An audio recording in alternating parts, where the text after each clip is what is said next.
നിലമ്പൂർ ഉപതെരഞ്ഞെടുപ്പിൻ്റെ ഏതാണ്ട് അവസാന ഘട്ടത്തിലേക്ക് കടക്കുകയാണ്. വളരെയേറെ ആവേശകരമായ ഒരു പ്രവർത്തനമാണ് ഇടതുപക്ഷ ജനാധിപത്യ മുന്നണി ഉപതെരഞ്ഞെടുപ്പിൻ്റെ ഭാഗമായി കാഴ്ചവെച്ചിട്ടുള്ളത്.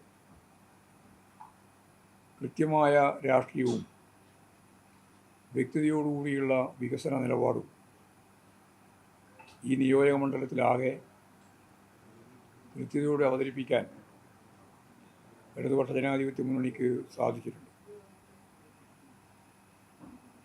രാഷ്ട്രീയത്തിൻ്റെ കേന്ദ്ര ബിന്ദു യഥാർത്ഥത്തിൽ വർഗീയതക്കെതിരായിട്ടുള്ള പോരാട്ടം തന്നെയാണ്.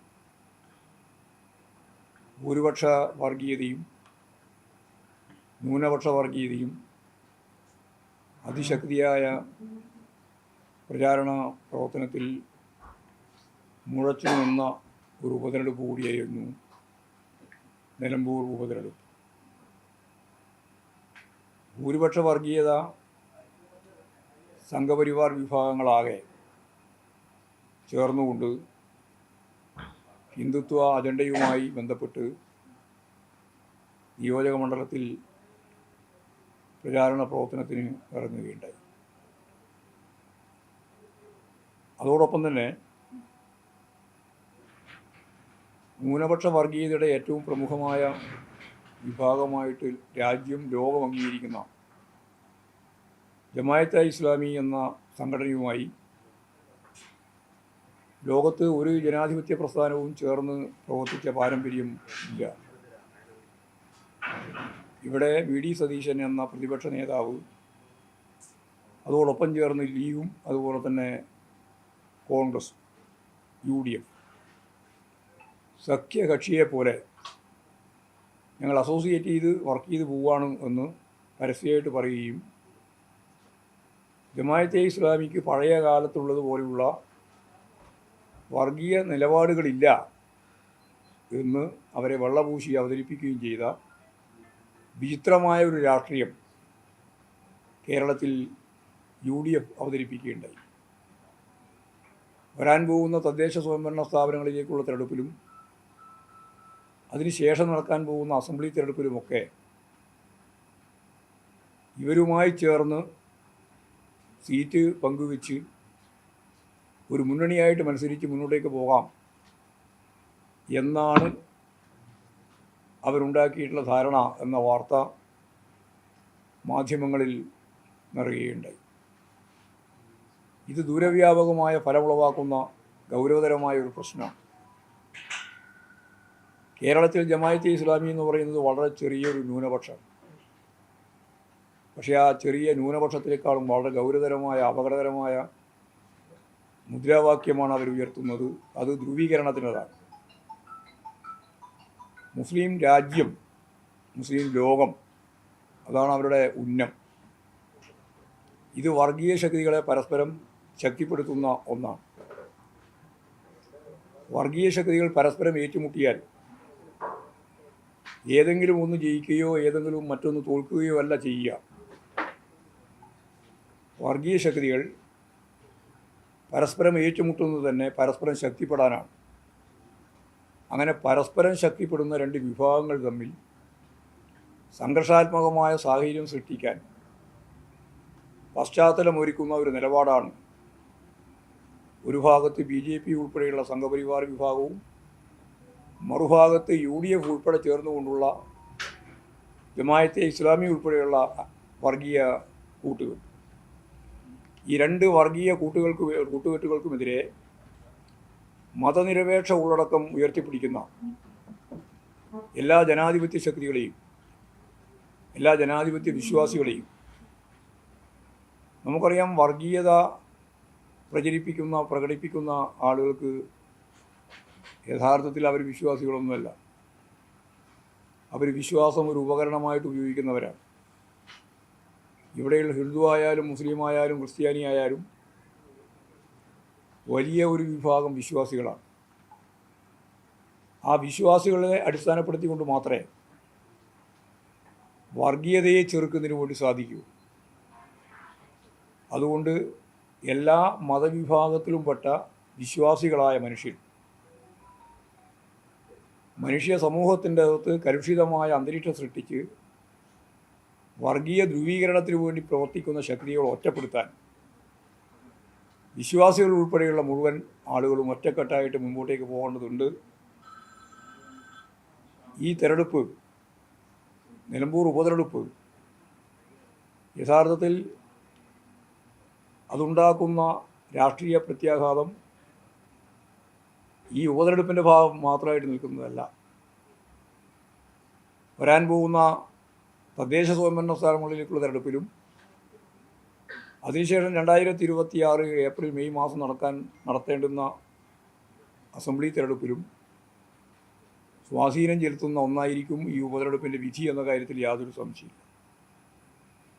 ഇത് രാഷ്ട്രീയ പോരാട്ടം എന്ന രീതിയിൽ തന്നെയാണ് ഞങ്ങൾ കണ്ടിട്ടുള്ളത്. അതോടെ ഒന്നാമത്തെ കാര്യം, ഈ രണ്ട് മലീമസമാവുന്ന വർഗീയ ശക്തികൾക്കുമെതിരായി മതനിരപേക്ഷ ഉള്ളടക്കത്തോടുകൂടി വിശ്വാസികൾ ഉൾപ്പെടെയുള്ള മുഴുവൻ മനുഷ്യരെയും ചേർത്ത് നിർത്തി മുമ്പോട്ടേക്ക് പോവുക എന്നുള്ളതാണ് അതിൻ്റെ ഏറ്റവും പ്രധാനപ്പെട്ട ഒരു ഉന്നം. രണ്ടാമത്തെ കാര്യം കേരളത്തിൻ്റെ വികസനം തന്നെയാണ്. കേരളത്തെ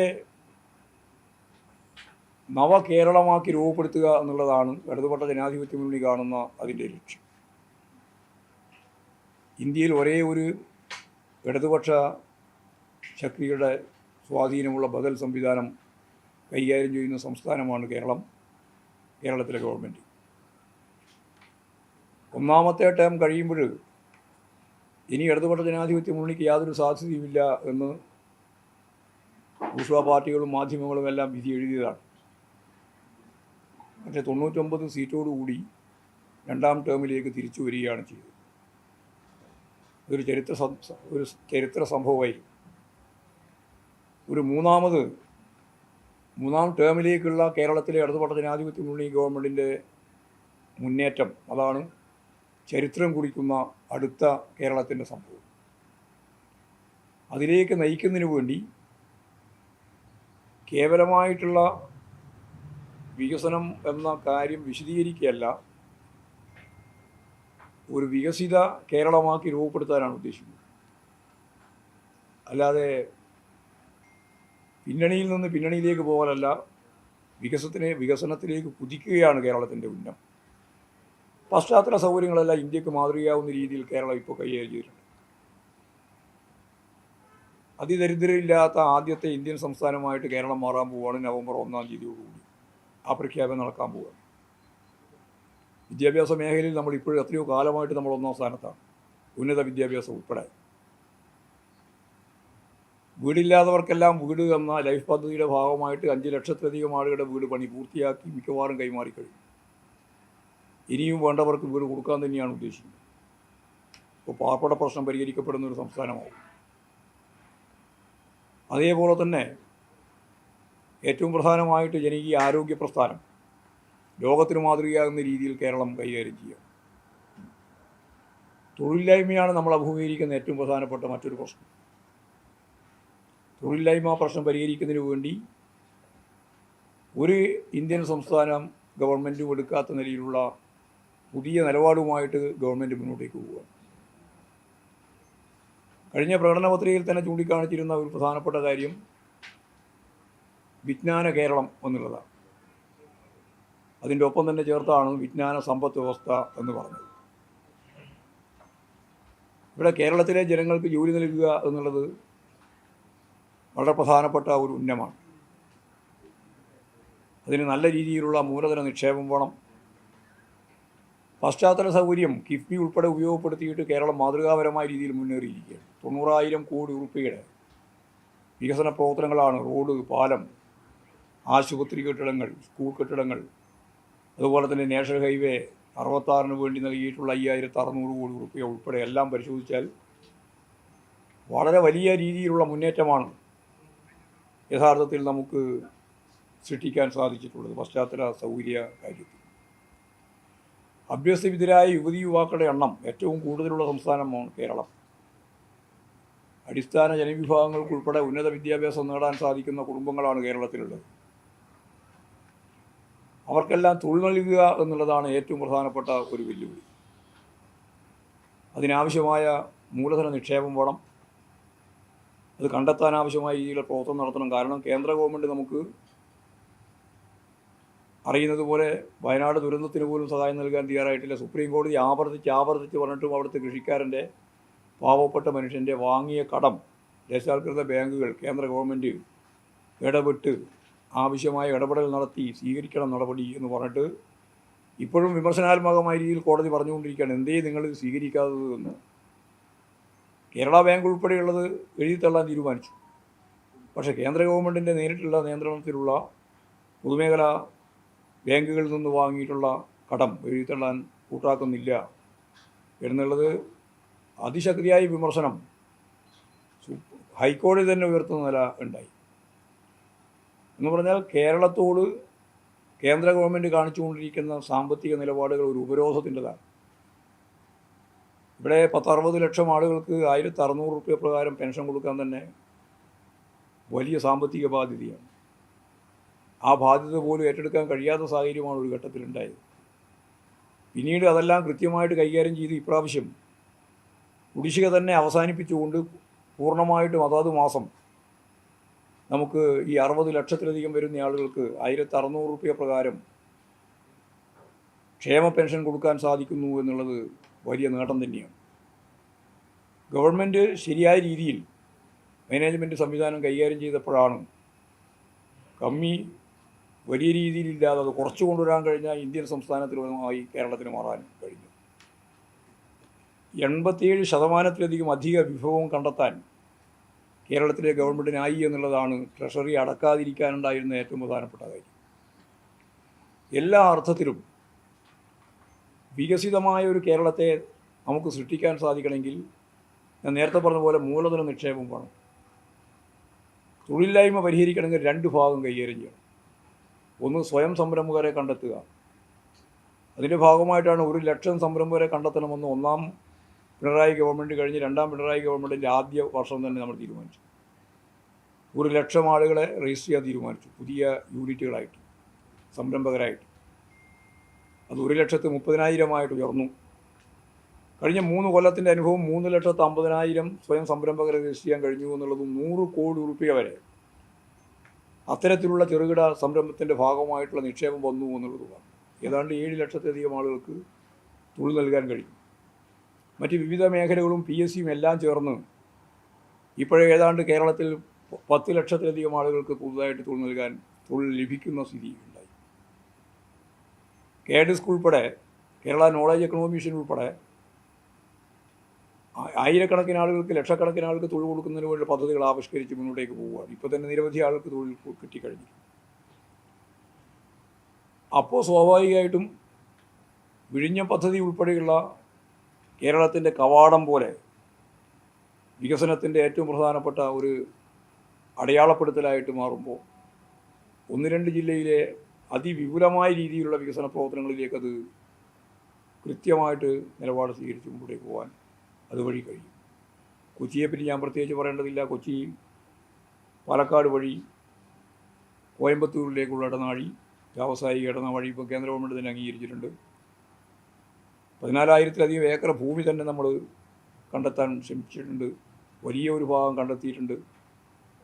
കോഴിക്കോട് മംഗലാപുരത്തേക്കുള്ള കോറിഡോർ, അതും വ്യാവസായിക ശൃംഖലയുടെ ഭാഗമാണ്. ഇതിനെല്ലാം ആവശ്യമുള്ള പണം എവിടെ എന്ന ചോദ്യമായിരുന്നു ഉന്നയിച്ചുകൊണ്ടിരുന്നത്. അപ്പോഴാണ് നമുക്കൊരു കാര്യം വ്യക്തമായത്. കഴിഞ്ഞ മാസങ്ങൾക്ക് മുമ്പ് എറണാകുളത്ത് ചേർന്നിട്ടുള്ള 26 രാജ്യങ്ങളിൽ നിന്ന് പങ്കെടുത്ത 2,500ഓളം പ്രതിനിധികളെ ചേർത്ത് അവിടെയുള്ള വ്യവസായികൾ ഉൾപ്പെടെ എല്ലാവരും ചേർന്ന് ഇൻവെസ്റ്റ്മെൻറ്റ് മീറ്റ് നടത്തിയപ്പോൾ ഏറ്റവും അവസാനമായിട്ട് വന്നിട്ടുള്ള അതിൻ്റെ കൃത്യമായിട്ടുള്ള നിക്ഷേപിക്കാൻ തയ്യാറായി വന്നിട്ടുള്ള ഓഫർ ഏതാണ്ട് 2 ലക്ഷം കോടി രൂപയുടേതാണ്.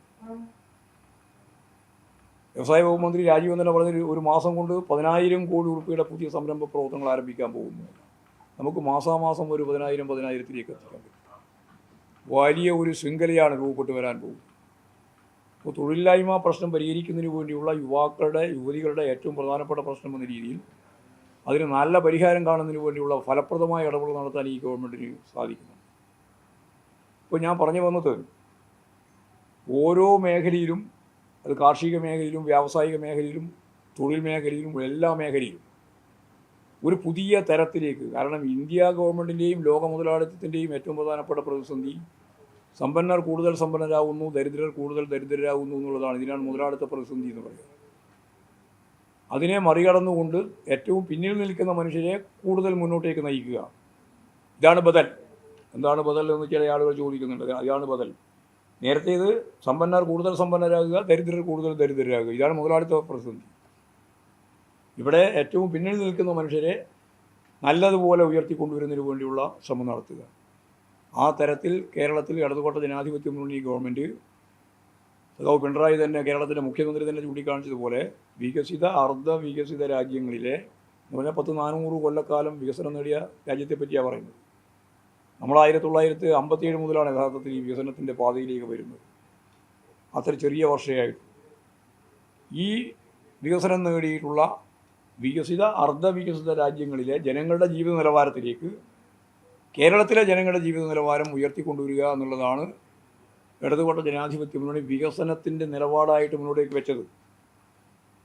അപ്പോൾ ഇവിടെ വികസനം ചർച്ച ചെയ്യുന്നില്ല എന്നുള്ളതാണ് ഒരു പാർട്ടി സംസ്ഥാന പ്രസിഡന്റ് ഇന്നലെ പ്രഖ്യാപിച്ചത്. ഇവിടെ വികസനം മാത്രമാണ് ചർച്ച ചെയ്തുകൊണ്ടിരിക്കുന്നത്. വളരെ പ്രധാനമായിട്ടും ചർച്ച ചെയ്യുന്ന രണ്ടാമത്തെ അജണ്ട വികസനം തന്നെയാണ്. വികസനം പറയാൻ UDF-കാർക്ക് സാധിക്കുന്നില്ല എന്നുള്ളത് മാത്രമാണ്. കാരണം പറഞ്ഞാൽ പിന്നെ ഈ കാര്യങ്ങളെല്ലാം ജനങ്ങളുടെ മുമ്പിൽ അവതരിപ്പിക്കുമെന്നുള്ളതുകൊണ്ട് വികസനം എന്ന് പറയുന്ന കാര്യം അവർ മിണ്ടുന്നില്ല. അപ്പോൾ നല്ല വികസന നിലപാടുകൾ സ്വീകരിച്ചുകൊണ്ട് തന്നെ കേരളത്തെ പുതിയ കേരളമാക്കി മാറ്റാൻ ഇടതുപക്ഷ ജനാധിപത്യ മുന്നണി പ്രതിജ്ഞാബദ്ധമാണ്. ആ നിലപാടാണ് സ്വീകരിച്ചു മുമ്പോട്ടേക്ക് പോകുന്നത്. ഈ രണ്ട് പ്രധാനപ്പെട്ട രാഷ്ട്രീയ വികസന നിലപാടിൻ്റെ മുമ്പിൽ നിന്നാണ് ഇടതുപക്ഷ ജനാധിപത്യ മുന്നണി രാഷ്ട്രീയമായിട്ട് തന്നെ വോട്ട് ചോദിച്ചിട്ടുള്ളത്. നല്ല പ്രതികരണമാണ് ജനങ്ങളിൽ നിന്ന് ഉണ്ടായിട്ടുള്ളത്. ഇന്നത്തെ 2 റാലി കൂടി വൈകുന്നേരം തീരുന്നതോടുകൂടി എല്ലാ പഞ്ചായത്തിലും റാലി പൂർത്തിയാവും. കൺവെൻഷൻ്റെ ഭാഗമായിട്ട് നേരത്തെ തന്നെ ഇവിടെ പരിപാടി നടന്നു കഴിഞ്ഞിട്ടുള്ളതാണ്. കൺവെൻഷൻ്റെ ഭാഗമായി 10,000-കണക്കിന് ആളുകൾ പങ്കെടുത്ത വലിയ സമ്മേളനമായിരുന്നു. ഇനി അഖിലേന്ത്യാ ജനറൽ സെക്രട്ടറി സഖാവ് MAV കൂടി പങ്കെടുത്തുകൊണ്ട് 16-ാം തീയതി നടക്കുന്ന ഒരു പരിപാടിയുണ്ട്. 16-ാം തീയതി കേരളത്തിൻ്റെ ഇതേവരെയുള്ള തെരഞ്ഞെടുപ്പ് ചരിത്രത്തിൽ ഒരു പുതിയ അധ്യായം രചിച്ചുകൊണ്ട് വീടുകളിൽ നിന്ന് പ്രകടനമായി ബൂത്തിലേക്കും ബൂത്തിൽ നിന്ന് പ്രകടനമായി കേന്ദ്രത്തിലേക്കും പോകുന്ന ഒരു വലിയ വർഗീയ വിരുദ്ധ പ്രചാരവേല സംഘടിപ്പിക്കാൻ വേണ്ടി തീരുമാനിച്ചു. അത് നാളെയാണ്, 16-ാം തീയതിയാണ്. വലിയൊരു മുന്നേറ്റമായിരിക്കും. 1000-കണക്കിന് ആളുകൾ പങ്കെടുക്കുന്ന 46 കേന്ദ്രത്തിലെ വിവിധ പരിപാടികളോടുകൂടി കുട്ടികളും മുതിർന്നവരും പ്രായമുള്ളവരും എല്ലാം ചേർന്നുകൊണ്ടുള്ള വലിയ പരിപാടി നാളെ സംഘടിപ്പിക്കുന്നു. ഇവിടെ ജമാഅത്തെ ഇസ്ലാമിയുടെ നിലപാടിനോട് അഖിലേന്ത്യാ കോൺഗ്രസിൻ്റെ നേതൃത്വത്തിൻ്റെ നിലപാട് എന്താണ് എന്ന് ചോദിച്ചിട്ട് ഇതേവരെ മറുപടി പറഞ്ഞിട്ടില്ല.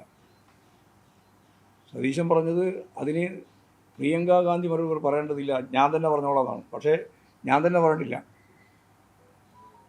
ഇനിയിപ്പോൾ ഇന്നാണ് പ്രിയങ്ക ഗാന്ധിയുടെ പരിപാടി. മറുപടി പറയുമോ എന്നുള്ളത് നമുക്ക് എനിക്ക് ഉറപ്പായിട്ട് അറിയാം മറുപടി പറയാനില്ല. കാരണം മറുപടി പറയാൻ പറ്റില്ല. അവർ അതിശക്തിയായിട്ട് ജമാഅത്തെ ഇസ്ലാമിക്കെതിരായിട്ട് നിലപാട് സ്വീകരിക്കുന്നവരാണ് അഖിലേന്ത്യാ നേതൃത്വം. അതുകൊണ്ടാണ് KC വേണുഗോപാലിന് ചോദ്യത്തിന് കൃത്യമായിട്ട് മറുപടി പറയാൻ സാധിക്കാതിരുന്നത്. കോൺഗ്രസിനൊക്കെ നിലപാടുണ്ട് എന്ന് പറഞ്ഞിട്ട് മാറിപ്പോവുകയായി. അപ്പോൾ VD സതീശനും കുറച്ച് ആളുകളും കൂടി ചേർന്ന് ഈ വർഗീയ കൂട്ടുകെട്ടിന് വേണ്ടി കേരളത്തിലെ ഇടതുപക്ഷ രാഷ്ട്രീയത്തിനെതിരായിട്ട് അതിൻ്റെ ഈ രാഷ്ട്രീയ തിമിരം ബാധിച്ചിട്ട് ഈ രീതിയിലൊരു നിലപാട് സ്വീകരിക്കുന്നത് ഭാവി കേരളത്തെ തന്നെ അപകടപ്പെടുത്തുന്ന സമീപനത്തിലേക്കാണ് എത്തുക എന്നുള്ളതാണ് ആ സംബന്ധിച്ച് ചൂണ്ടിക്കാണിക്കേണ്ടത്. അവർ കൃത്യമായ നിലപാട് അഖിലേന്ത്യാ നേതൃത്വം പറയേണ്ടതുണ്ട്. അത് ഇന്ന് പറയില്ല എന്നാണ് എൻ്റെ ഉറച്ച വിശ്വാസം. ആരും പറയുന്നില്ല, കോൺഗ്രസും പറയുന്നില്ല, ലീഗും പറയുന്നില്ല, ആരും പറയുന്നില്ല. അവരെല്ലാം കൂടി ചേർന്നുണ്ടാക്കിയിട്ടുള്ള ഒരു കൂട്ടുകെട്ടാണ് യഥാർത്ഥത്തിൽ വർഗീയ കൂട്ടുകെട്ടിൻ്റെ ഭാഗമായിട്ട് വന്നത്. ഞാൻ മഴവിൽ സഖ്യം എന്ന് പറയുന്നത് ആ രീതിയിലുള്ളൊരു കൂട്ടുകെട്ടിനെയാണ്. അപ്പോൾ വലിയ രീതിയിലുള്ള മുന്നേറ്റം ഈ നിയോജക മണ്ഡലത്തിൽ ഇടതുപക്ഷ ജനാധിപത്യ മുന്നണി സ്ഥാനാർത്ഥി ഇപ്പോൾ സ്വരാജ് നേടിക്കഴിഞ്ഞിട്ടുണ്ട്. നല്ല മാർജിനിൽ ഇവിടെ ജയിക്കും എന്ന് തന്നെയാണ് തിരഞ്ഞെടുപ്പിൻ്റെ ഏറ്റവും അവസാനത്തെ ഘട്ടം എന്ന രീതിയിൽ പറയാൻ.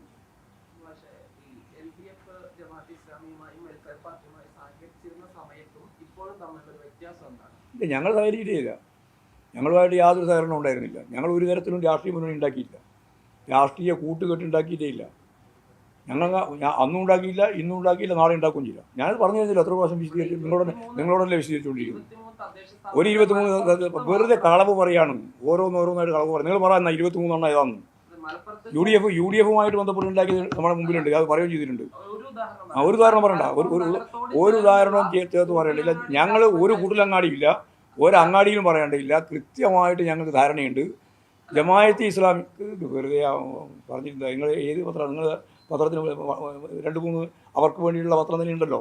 ജമാഅത്തെ ഇസ്ലാമിക്ക് വേണ്ടി പ്രവർത്തിക്കുന്ന ആശയ പ്രചരണം നടത്തിക്കൊണ്ടിരിക്കുന്നവർ പറയുന്നതിൻ്റെ അപ്പുറത്ത് ഞങ്ങൾ ജമാഅത്തെ ഇസ്ലാമുമായിട്ട് ബന്ധപ്പെട്ട് ഒരു പഞ്ചായത്തിലോ ഒരു പ്രദേശത്തോ മത്സരിച്ച് ജയിക്കുകയോ ജയിച്ചതനുസരിച്ച് ഭരിക്കുകയോ ചെയ്തിട്ട് എവിടെയെങ്കിലും വന്നിട്ടുണ്ടെങ്കിൽ അതൊക്കെ രാജിവെക്കണം എന്നുള്ള നിർബന്ധപൂർവമായ നിലപാടാണ് പാർട്ടി സ്വീകരിച്ചത്. ഉറപ്പായിട്ട് അതാ പറയുന്നത്. ഒരു പഞ്ചായത്ത് വൈസ് പ്രസിഡന്റ് എന്നുള്ളതല്ല നിങ്ങൾ നോക്കിക്കോ. ഞങ്ങൾ എൻ്റെ നിലപാടാണ് പറഞ്ഞത്, പാർട്ടി നിലപാടാണ് പറഞ്ഞത്. പാർട്ടീൻ്റെ ഞാനിപ്പോൾ അതിനകത്ത് തർക്കിക്കാനൊന്നുമില്ല. ഞങ്ങൾ ഒരു കാര്യം വ്യക്തമാക്കിയിട്ടുണ്ട്, ജമാഅത്തെ ഇസ്ലാമുമായിട്ട് യാതൊരു രാഷ്ട്രീയ കൂട്ടുകെട്ടില്ല. നേരത്തെ ഉണ്ടായിട്ടില്ല, ഇനി ഉണ്ടാവുകയും ചെയ്യാം. ശരി, പിന്നെ വേറെ ചോദിക്കാണ്ട് പറ. ജനങ്ങളൊക്കെ ശരിക്കും നന്നായിട്ട് അറിയാം, ജനങ്ങൾക്ക് നന്നായിട്ട് അറിയാം. നിങ്ങൾ പറയുന്നതല്ലല്ലോ ജനങ്ങൾ വിശ്വസിക്കുന്നു. ജമാഅത്തെ ഇസ്ലാം ജനങ്ങൾ ഇത് കൃത്യമായിട്ട് മനസ്സിലാക്കിയിട്ടുണ്ട്. ഒരു വർഗീയ ശക്തിയുടെയും ഒരു വിഭാഗീയ പ്രസ്ഥാനത്തിൻ്റെയും ഒരു പിന്തുണയും ഇടതുപക്ഷ ജനാധിപത്യ മുന്നണിക്ക് വേണ്ടതെന്ന് അസന്നിഗ്ധമായിട്ട് ഈ തെരഞ്ഞെടുപ്പിലും പറഞ്ഞിട്ടുണ്ട്, ഇതിനു മുമ്പും പറഞ്ഞിട്ടുണ്ട്. യെസ്,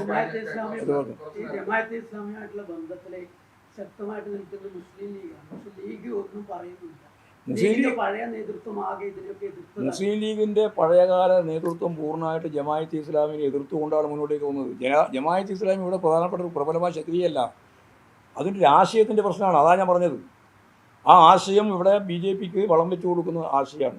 അതിൻ്റെ കൗണ്ടർ പാർട്ടാണ് RSSൻ്റെ, BJPയുടെ കൗണ്ടർ പാർട്ടാണ് ജമാഅത്തെ ഇസ്ലാമി.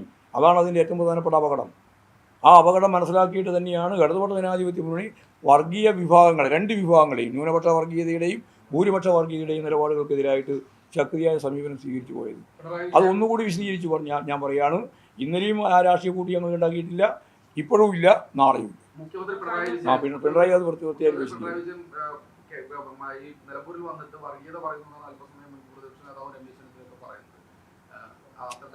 ഇത് പറഞ്ഞാൽ വർഗീയതക്കെതിരായിട്ടുള്ള കാര്യം പറഞ്ഞാൽ എങ്ങനെയാണ് വർഗീയതയാകുക? വർഗീയമായ ശക്തികളുമായി ചേർന്ന് ഇടതുപക്ഷ ജനാധിപത്യ മുന്നണിയെ നേരിടുന്നതിന് വേണ്ടി ന്യൂനപക്ഷ വർഗീയതയെയും ഭൂരിപക്ഷ വർഗീയതയും തരാതരം പോലെ കൂട്ടിയിട്ടുള്ള ഈ UDFൻ്റെ ആളുകൾ ഞങ്ങൾക്ക് ഇങ്ങോട്ട് തിരിഞ്ഞിട്ട് വർഗീയതക്കെതിരായിട്ട് പ്രവർത്തിക്കുന്ന ഏറ്റവും പ്രധാനപ്പെട്ട മുന്നണിയെ കുറ്റപ്പെടുത്താൻ ശ്രമിക്കുന്നത് തികഞ്ഞ തെറ്റായ അവസരവാദപരമായ സമീപനമാണ്. അത്രയും അതിന് പറയാം.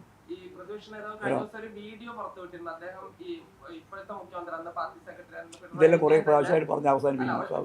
അത് ഒറ്റ കാര്യമില്ല, ഒരു കാര്യം പറയണ്ട. ഞങ്ങളെ സംബന്ധിച്ച് എന്ത് കേസ് എടുക്കേ? വേറെ എന്തൊക്കെ പണിയുണ്ട് ഇവിടെ? നിങ്ങൾ ഈ ഏതോ ഒരു ആളുകൾ കൂടുന്ന വ്യാജ ഇതും നോക്കിയിട്ട് നടക്കല ഞങ്ങളെ പണി. ആരും വേറെ ഏതോ ഒരാളെ പ്രതിപക്ഷ നേതാവ് ആദ്യം മുതൽ അവസാനം വരെ വിവരക്കേടല്ലേ പറഞ്ഞിട്ടുള്ളൂ. ഈ ഇലക്ഷനിൽ പൂർണ്ണമായിട്ട് വിവരക്കേട്, ഇതേപോലെ വിവരക്കേട് പറഞ്ഞ ഒരു പ്രതിപക്ഷ നേതാവുണ്ടോ കേരളത്തിൽ? ഓരോ ദിവസവും ഉപേക്ഷിച്ചു എന്നാ പറയുന്നത്. അതുപോലെ ഒരു വിവരക്കേട് വേറെ ആരെങ്കിലും പറയോ ലോകത്ത്? അതല്ലേ ഞാൻ പറഞ്ഞത്. ജമാഅത്തെ ഇസ്ലാമി മതരാഷ്ട്രവാദം ഉപേക്ഷിച്ചു എന്ന് പറയുന്ന ഒരു പ്രതിപക്ഷ നേതാവിൻ്റെ നിലപാടിനെ പറ്റി വേറെ എന്താ പ്രസംഗിക്കേണ്ടത്, എന്താ പറയേണ്ടത്?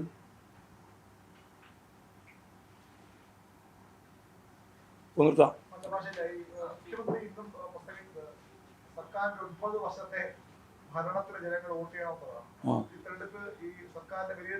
ആയിക്കോട്ടെ, ഇനി തെരഞ്ഞെടുപ്പിലായിക്കോട്ടെ.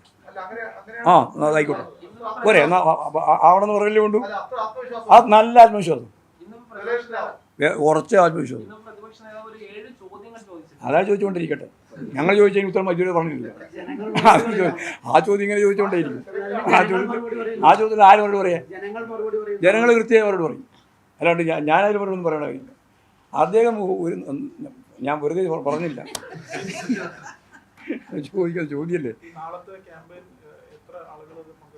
നാളത്തെയോ 10,000 ആൾ പങ്കെടുക്കും.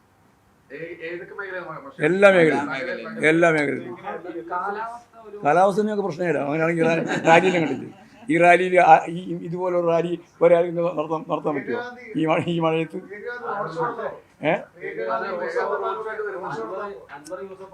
വന്നോട്ട് എല്ലാവരും വന്നോട്ട്. ജനാധിപത്യ സമൂഹമല്ലേ, അവരവരുടേതായ നിലപാട് സ്വീകരിക്കും, ഞങ്ങളുടേതായ നിലപാട് സ്വീകരിക്കും. ആരോഗ്യപരമായ മത്സരത്തിൽ ഞങ്ങളിതിലില്ല. പിന്നെ നമ്മുടെ യൂത്ത് കോൺഗ്രസ് നേതാവ് പറയുന്ന പോലെ ഉദ്യോഗസ്ഥന്മാരെ ഭയപ്പെടുത്താനൊന്നും നമ്മൾ പോയിട്ടില്ലല്ലോ.